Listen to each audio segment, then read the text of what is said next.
Баршаларыңызға сәлем достар. Бүгін сіздерге киндер пирогының рецептісімен бөлісетін боламын. Міндетті түрде дәл осы рецептпен жасап көріңіздер. Қамыры жұмсақ, өте дәмді, ауызда еритін нағыз пирогтың рецебі сіздерге ұнайды деген сенімдемін.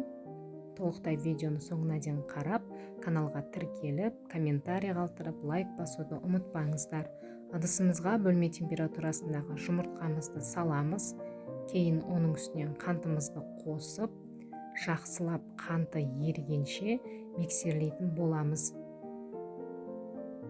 Бізде массамыз екі есе көтерілуі керек, сол себептен қанты толықтай еру керек. Одан кейін сұйық майымызды құйып, тағы да бір қайтара жақсылап араластырамыз. Кейін жылы сүтімізді құямыз. Тағы да миксердің көмегімен бір қайтара араластырамыз. Одан кейін осының үстінен какао қосамыз. Және де електен өткізілген ұнымызды қосамыз.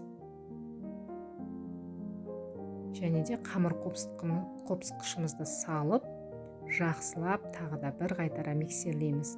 Осы кезде духовканы 180 градусқа алдын ала қыздырып қоятын боласыздар. Және де ең соңында 6 немесе 9%-лық бір шай қасық уксусты қосып жібереміз.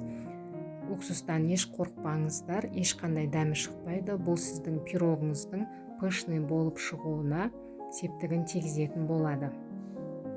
Форманың диаметрі менде 22-24 қылдырып та жасасаңыздар болады. Осылай формамызға төсеп, 170-180 градуста 40 минут аралығында толықтай пісіп шығатын болады.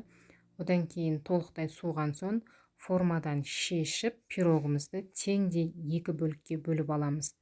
Бұл жерде мен ешқандай пропитка қолданбадым. Одан кейін екіге бөліп алған соң кремімізді дайындаймыз. Бұл жерде творожный сыр қосамыз. Және де қантымызды салып, немесе сахарный пудра қолдансаңыздар да болады. Жақсылап миксерлейміз қанты ерігенше. Одан кейін салқын сливкимізді құйып, тағы да миксерлеп аламыз. Осымен біздің креміміз дайын. Енді бізде пирогымызды жинаймыз.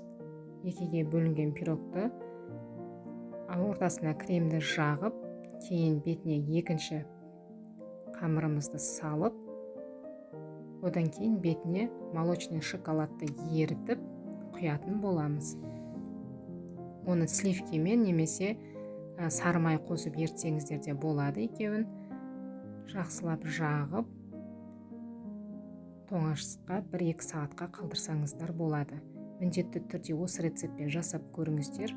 Өте дәмді, жұмсақ болып шығады. Сіздерге ұнайды деген сенімдемін. Менімен болғандарыңызға көп рахмет.